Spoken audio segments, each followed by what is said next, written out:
Banyak para pahlawan yang berjuang dan dikenang di setiap tanggal 10 November.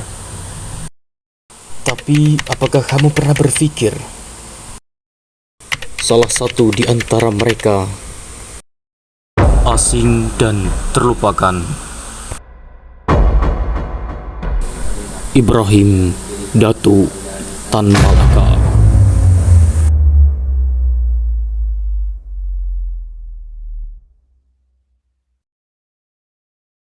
Assalamualaikum warahmatullahi wabarakatuh. Perkenalkan, nama saya Faras Sauki dari kelas 12A6 dari samping saya. Perkenalkan, nama saya Andika Wahyudi dari kelas 12A6. Kami di sini akan menceritakan kisah hidup seorang tokoh pahlawan nasional yang katanya terlupakan, yang bernama Ibrahim Datu Tan Malaka. Selamat menyaksikan. Datu Ibrahim Tan Malaka lahir pada tahun 1897 di negeri Pandang, Gadang Suliki, Sumatera Barat. Dengan nama asli Ibrahim, ayahnya H.M. Rasap berasal dari kalangan bangsawan Pagaruyung, sementara ibunya berasal dari kalangan adat Minangkabau.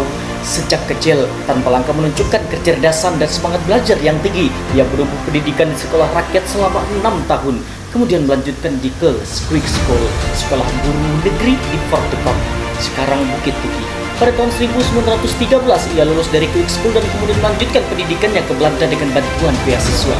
Di Belanda, Tan Malaka semakin terpapar dengan ide-ide progresif dan radikal. Ia tergabung dengan Indi Social Democratic Vereniging (ISDV), sebuah organisasi sosialis yang kemudian menjadi Partai Komunis Indonesia (PKI). Pengaruh sosialisme dan komunisme sangat kuat dalam membentuk pemikiran politiknya. Selama di Belanda, Tan Malaka juga mengembangkan kemampuan menulis dan berbicara yang kelak menjadi senjata utamanya dalam perjuangan politik. Setelah kembali ke Indonesia, Tan Malaka menjadi guru di sekolah rakyat di Kota Solok, Sumatera Barat. Namun semangat perjuangannya tidak berhenti di situ. Ia bergabung dengan Sarekat Islam, organisasi yang sangat populer pada masa itu, dan kemudian menjadi anggota PKI. Aktivismenya membuat dikenal sebagai tokoh yang radikal dan anti kolonial.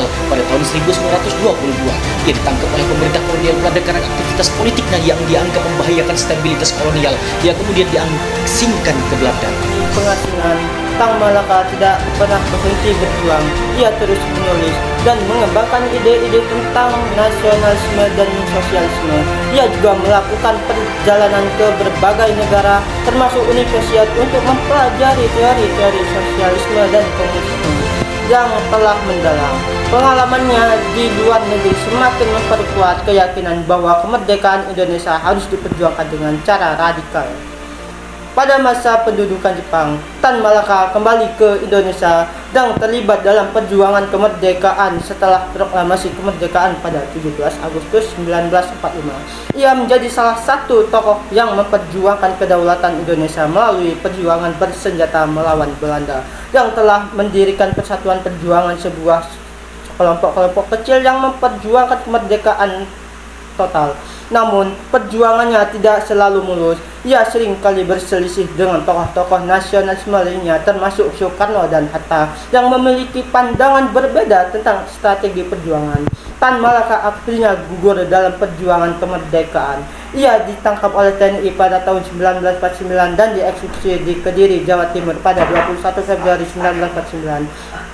Pemikirannya tetap hidup dan menjadi inspirasi bagi banyak orang dalam perjuangan melawan kolonialisme dan imperialisme. Tan Malaka dikenal sebagai tokoh yang gigih memperjuangkan kemerdekaan Indonesia dengan cara-cara radikal dan anti kolonial.